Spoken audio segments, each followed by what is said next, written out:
Menteri Keuangan, Purbaya Yudi Sadewa, membantah rumor yang menyebut S&P Global Ratings akan menurunkan peringkat utang Indonesia. Menurutnya, kondisi fiskal Indonesia masih terjaga dengan baik dan tidak ada alasan untuk khawatir. Di tengah beredarnya isu tersebut, S&P justru memberikan peringkat kredit BBB dengan outlook stabil kepada PT Danantara Investment Management, sejalan dengan peringkat kredit Safron Indonesia. Ya, pemirsa, kita bergeser ke informasi berikutnya. Pemirsa, masih dari emiten terkait dengan emiten produsen air minum dalam kemasan. PT Sariguna Primatirta Tbk tetap optimistis mampu menjaga pertumbuhan penjualan di tahun 2026 meski kondisi ekonomi penuh dengan ketidakpastian. Ya, hingga April 2026 daya beli masyarakat masih terjaga di kisaran 5,61%, menjadi landasan keyakinan perseroan terhadap prospek kinerja di tahun ini. Di sisi industri, pertumbuhan industri AMDK setiap tahunnya tercatat konsisten di kisaran 5 hingga 8%. Pertumbuhan industri yang selalu konsisten tersebut mampu menjadi indikasi mengenai adanya permintaan yang tetap kuat di tahun ini.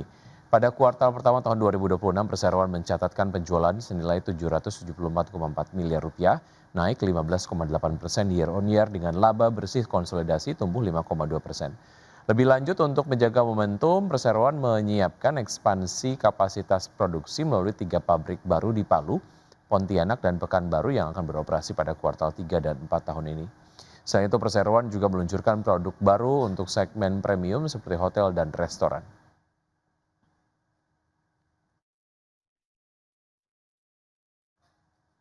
Ya, prospek kinerja PT United Tractors Tbk atau UNTR yang diperkirakan menghadapi tekanan sepanjang tahun 2026.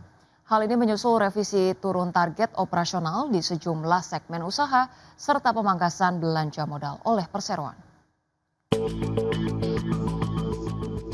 Prospek kinerja PT United Tractors Tbk atau UNTR diperkirakan menghadapi tekanan sepanjang tahun 2026. Hal ini menyusul revisi turun target operasional di sejumlah segmen usaha seperti pemangkasan belanja modal oleh perseroan.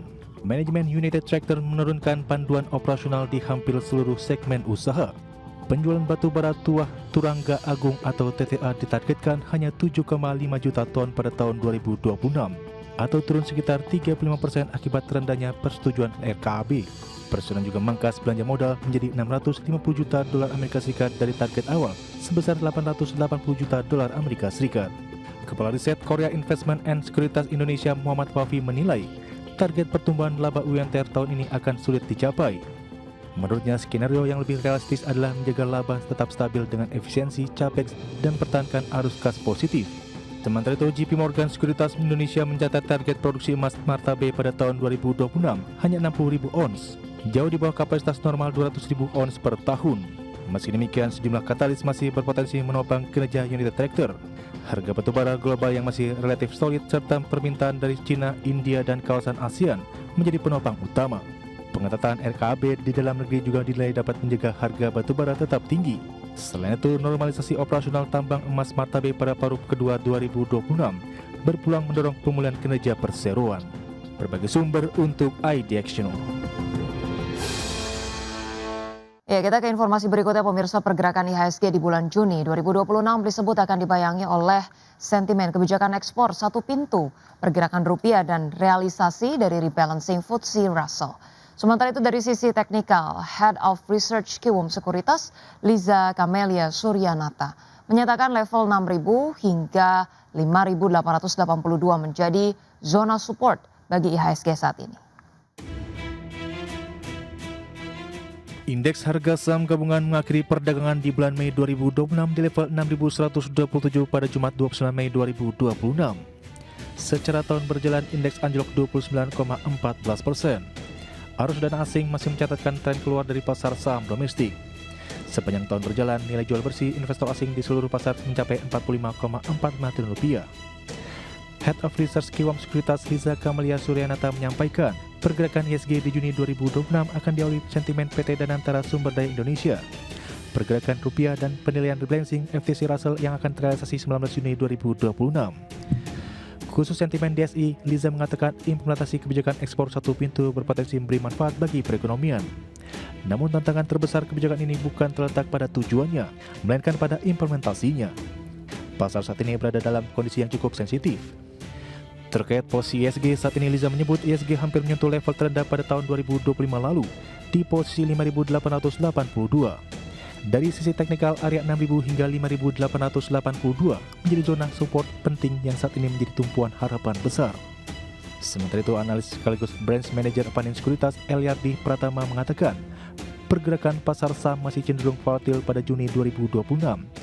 Ini didorong oleh sentimen pasar global yang masih cukup sensitif terhadap arah suku bunga The Fed, pergerakan US Treasury yield, dan tensi geopolitik.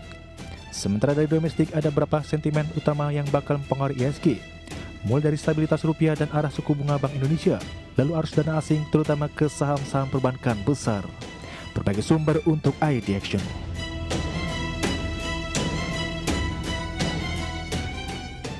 Pemirsa, harga minyak melonjak lebih dari 4% pada perdagangan Senin setelah kantor berita Iran Tasnim melaporkan Teheran menghentikan negosiasi tidak langsung dengan Amerika Serikat. Laporan itu juga menyebutkan Iran dan sekutunya tengah menyiapkan langkah untuk memblokir sepenuhnya Selat Hormuz serta berpotensi mengganggu jalur pelayaran strategis lainnya. Ya, pemirsa, ketegangan di Timur Tengah meningkat dalam beberapa hari terakhir setelah Iran dan Amerika saling melancarkan serangan.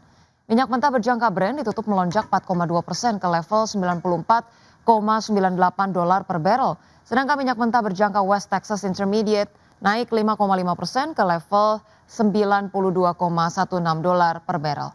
Harga minyak mentah sempat melejit lebih dari 6% pada awal perdagangan.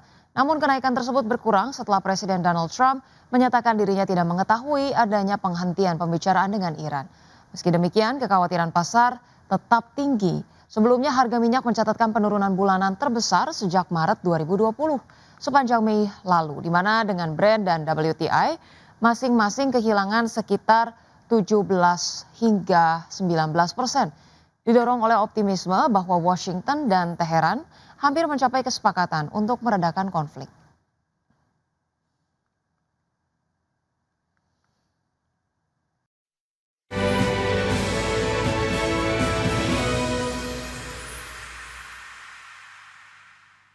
Ya, terima kasih Anda masih bergabung sama kami, pemirsa, dan kita masuki informasi dari emiten PT Petrindo Jaya Kreasi Tbk merespon rencana pemerintah menerapkan kebijakan ekspor satu pintu melalui PT Danantara Sumber Daya Indonesia. Iya, pemirsa, manajemen ini menyatakan bahwa perseroan belum dapat memberikan penilaian yang definitif mengenai potensi dampaknya terhadap operasional, kondisi keuangan, kontrak dengan pelanggan, hingga resiko pembiayaan.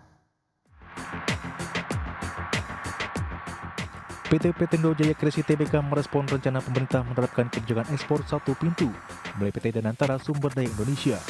Presiden menilai hingga saat ini belum ada aturan resmi yang diterbitkan pemerintah sehingga dampak kebijakan tersebut terhadap bisnis belum dapat disimpulkan secara pasti.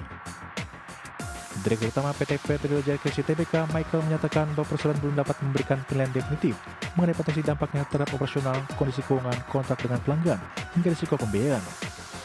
Meski demikian, Presiden menyatakan akan tetap mendukung kebijakan pemerintah dan berkomitmen menaati seluruh regulasi yang berlaku. Namun Presiden menekankan bahwa keberhasilan sentralisasi ekspor akan sangat bergantung pada kualitas desain dan implementasi kebijakan di lapangan. Menurut Presiden, perubahan tata kelola ekspor yang cukup signifikan membutuhkan proses pelaksanaan yang transparan, efisien, dan terstruktur agar tidak mengganggu aktivitas usaha yang sudah berjalan. Selain itu, Presiden menilai kepastian hukum dan konsistensi penegakan aturan menjadi faktor penting agar kebijakan tersebut dapat memperoleh kepercayaan dari investor serta konsumen global. Sebagai langkah antisipasi, Presiden akan terus menjaga komunikasi dan koneksi dengan regulator, asosiasi industri, pelanggan, kreditur, serta pihak terkait lainnya untuk memastikan proses transisi berjalan mulus. Berbagai sumber untuk ID Action.